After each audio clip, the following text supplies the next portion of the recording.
Mark Baker, congratulations on your induction. This has been a long time coming and a lot of history to create this very moment.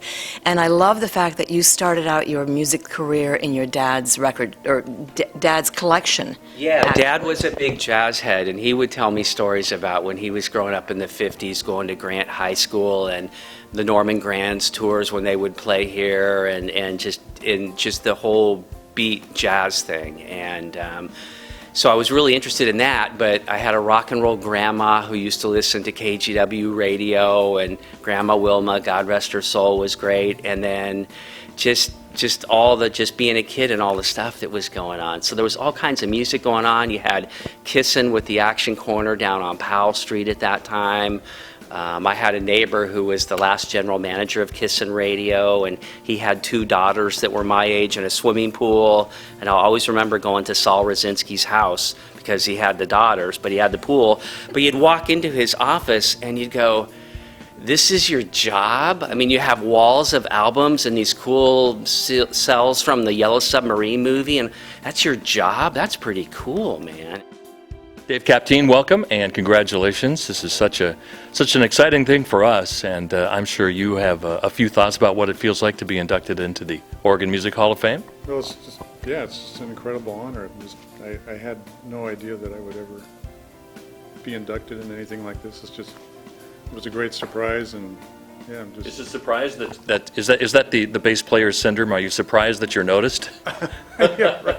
Yeah, kind of, yeah. What is the bass player's syndrome, now that you brought that up, Dave? Same thing the drummer has.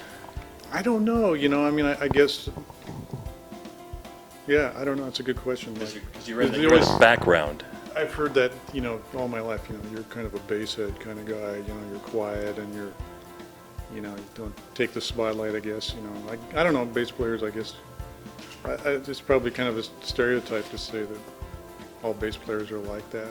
So I ended up in a music store at 18. That was Day Music on Foster.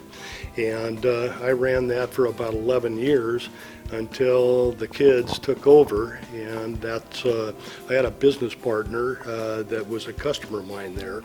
He put up some of the money there, and I got all the lines for Showcase.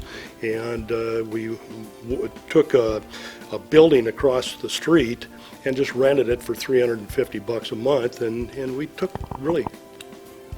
went real fast on selling stuff. So you put the business together with the intent of renting for backline, or was it for purchase or owning? No, it was renting for the place we had. That was on 34th and 35th and Hawthorne. One of the interesting things about Heat Miser is that Elliot went on to be Elliot. Yeah. And it's kind of like the elephant in the room kind of a thing. And I think that you guys have acknowledged it as a band, when that happened. And for those that don't know, we're talking about Elliot Smith. Elliot Smith, of course, yeah. But it sounds to me like you've all kind of pondered it and thought about it, and that there was no animosity. There are various flavors of drama that can happen in a band, and we had our version. It wasn't the first time, it won't be the last. I think being able to look back on it 20 years later, it's much easier to kind of look at the totality of it and not sort of pin things too much on individuals, and just kind of see that when you have 4 people in their early 20s with kind of creative personalities, and you don't necessarily communicate as well as they could, it's sort of a brew for tension.